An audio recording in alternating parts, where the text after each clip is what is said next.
Hey everybody, welcome back to the Travelin Cowgirls. We're sitting here drinking hot chocolate and we're going to be talking about Shelly's trip out west. Yes. She got to video some horse camps for us and she has lots of information for anybody wanting to travel out there. The first place I want to talk about, it's near Cody, Wyoming. It's more of the Shoshone area, but you do get to ride into Yellowstone from that area. So I thought that was really cool. The camp is a lot different than what it is here. They have like really nice corrals, but you don't get to like camp next to the corrals, like you're away from them. But they're really durable and really like that you feel safe. Right. It is bear country, so you know, I wouldn't really want to stay away from them too long. I did see it said it had water during certain times of the year, like through June through like September, I think there's water available. These camps were like a $10 deposit to stay there because it's national forest. You do have to have a certain hay. I thought that was crazy. Like from here, like you don't have to do that. It's called weed-free certified hay. So are there like places close by that you can get the hay at? Yeah, I actually checked. There's a local store called Baumgar's, and you can buy that there. It's kind of expensive, but when we do this video and post it, I got a phone number for a local farmer that sells it from the National Forest Service. They gave it to me. Oh, that's awesome. So I thought that they were very helpful. And then the next little trailhead you could camp at was, I think it was called Eagle. Oh, let me look real quick. Eagle Creek Trailhead. And how do you say that last one? Pahaska Trailhead? Is that how you say it? Pahaska? Yeah. So those are the three right there at the entrance of Yellowstone. But you can, a lot of them, like you camp at the trailhead, there's like a parking spot and you just camp at the parking spot. Or you can ride your horse in, like a pack, they call it packing in, and you literally camp out on the trail, which I would be kind of scared to do that. Is there a place to like, what do you do with your horse? You have to like line tie or hobble or picket. Which hobbling is like where you tie their feet together. So that's crazy. Oh yeah. So Yellowstone, I did a lot of research on Yellowstone. They are a lot harder to camp in there. You cannot bring any hay in on the trailhead. Like you have to feed at the, like where you park. Then you pack in and camp, and then you let them graze on the grass. So you can't bring any feed with you at all. Is there a reason why? It's because, like, I know when we was out in Wyoming and living, I know there's a certain type of flower that can, like, infest, and it's really not good for livestock or the buffalo. So the goal at Yellowstone is to leave it how you came in. So, like, if there's horse poop, you have to scatter it. There was just a lot of work for just regular trail riders. If I ever wanted to do that, I would want to probably camp at the Shoshone National Forest and then just ride into Yellowstone. Mm-hmm. It just seemed way simpler. You know, you can feed grain there, but you just have to have the certain hay.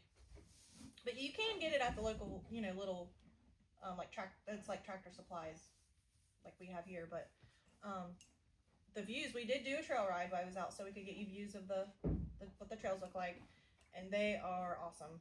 I mean, you're really high up, really pretty streams going by, just like everything you see in a movie of Yellowstone. I mean, that's what it looks like, pine trees and rocks, and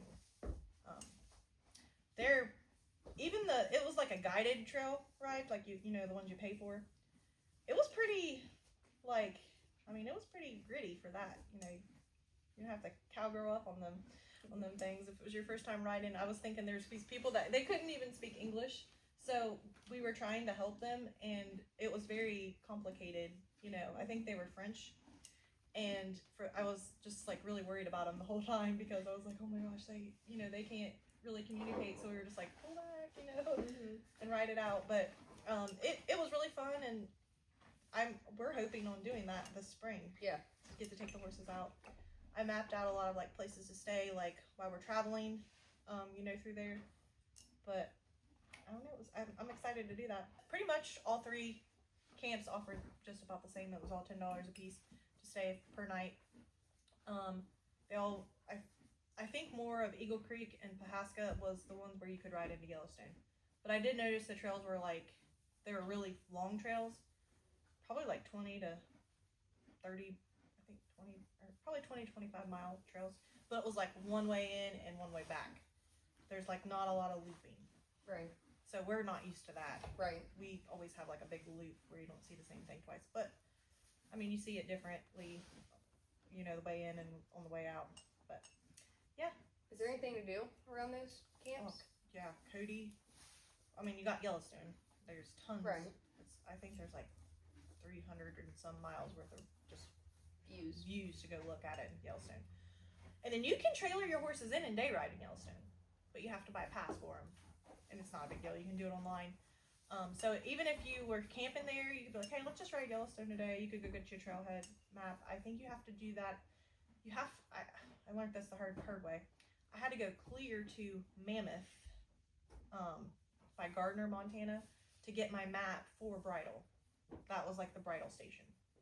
So, and I think that's where you get most of your permits, but you can do that online. I was just wanting to like figure out where everything was. And then you have Cody. Cody has, during the summer from like June to fall, it has a rodeo every night. So that's awesome. Yeah, you can take, I mean, that's somewhere you can take your horse and tie it out and watch the rodeo if you wanted to. But they have a lot of shopping and food and that kind of stuff to do there. But there's tons to do in that area. So where did you guys stay when you went out there? So the really cool thing about this trip is we would wake up in the morning and not know where we were going to spend the night. And it was like really freeing and just fun. And we love to explore. We love to check out ranches. And like, I'd love to have this ranch someday. Anyways, but yeah, there's tons to do. It's beautiful. I highly recommend it. I do know like something that I've always been told. And I noticed some other people that have been out there never did that. But I was always told that when you take your horses to the mountains, you're supposed to like give them a couple days to breathe before you just take them out riding.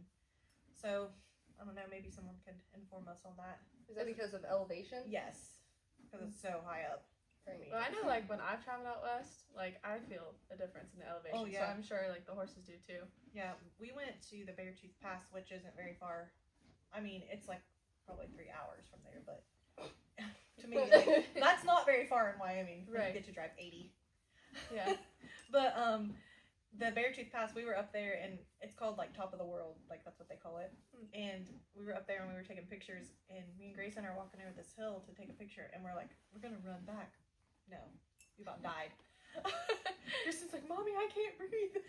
I'm like, yeah, we shouldn't have done that. But so it does make a huge difference on things, but. Well, I think that's all for this video, but Shelly, you want to give us a hint where your next stop out west is? How about I tell you in 10 sleeps? All right, everybody, make sure you like, share, and subscribe, and Happy trails!